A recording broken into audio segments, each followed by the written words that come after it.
Question number 3 है, suppose the length of the rectangle is 13 centimetre, find the area if the breadth is 12 centimetre, 10 centimetre and 8 centimetre.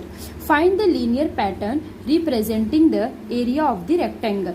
सो इस question में हमें एक rectangle दिया है जिसकी लेंथ फिक्स है 13 सेंटीमीटर एंड जो उसकी ब्रेथ है वो चेंज हो रही है. फर्स्ट केस में 12 सेंटीमीटर है, फिर उसके बाद 10 सेंटीमीटर एंड लास्ट 8 सेंटीमीटर है. और हमें एक लीनियर इक्वेशन या फिर लीनियर रिप्रेजेंटेशन देना है इस एरिया ऑफ अ रेक्टेंगल के लिए. तो स्टार्ट करते हैं इस क्वेश्चन को. तो यहाँ पे हम सबसे पहले हमने फर्स्ट केस का लेंथ लिख लिया है और ब्रेथ हमें दिया है 12 सेंटीमीटर. तो इसे हम यहाँ पे लिखेंगे एरिया ऑफ रेक्टेंगल. तो एरिया ऑफ अ रेक्टेंगल क्या होता है? Length into breadth. तो यहाँ पे लेंथ है हमारी 13 सेंटीमीटर और ब्रेथ है 12 सेंटीमीटर. सो 12 और 13 का मल्टीप्लाई करेंगे तो हमें मिलेगा 156 सेंटीमीटर स्क्वायर. नेक्स्ट यहाँ पे भी उसी तरीके से करना है. तो यहाँ पे हम लिखेंगे एरिया ऑफ रेक्टेंगल जो कि होता है लेंथ इंटू ब्रेथ. तो यहाँ पे लेंथ कितना है? 13 सेंटीमीटर और जो ब्रेथ है वो है 10 centimetre.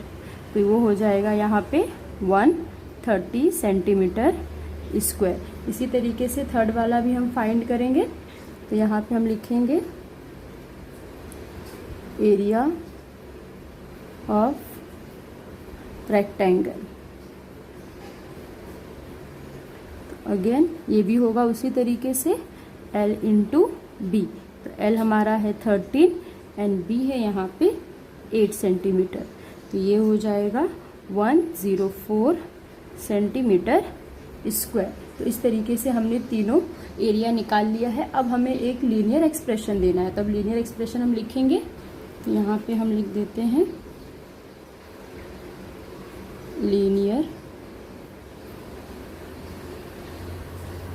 Linear expression of area of rectangle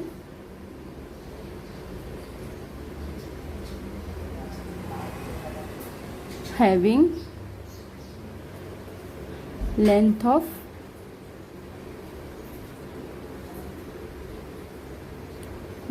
यहाँ पे 13 सेंटीमीटर. तो हमें क्वेश्चन में आपने देखा ही होगा वहाँ पे 13 सेंटीमीटर ऑलरेडी दिया है. तो इसका लीनियर एक्सप्रेशन आ जाएगा. एरिया क्या होता है? Length into breadth. तो इस तरीके से अगर हम देखें तो ये हो गया. तो एरिया लेंथ हमें 13 ऑलरेडी दिया है और ये जो बी है वो वेरिएबल है. तो इसका लीनियर एक्सप्रेशन हमें मिल जाएगा A equal to 13 into B. क्योंकि जो लेंथ है वो यहाँ पे फिक्स है, जो बी है वो वेरी हो रहा है. तो इसके लिए हम यहाँ पे बी लिख देंगे.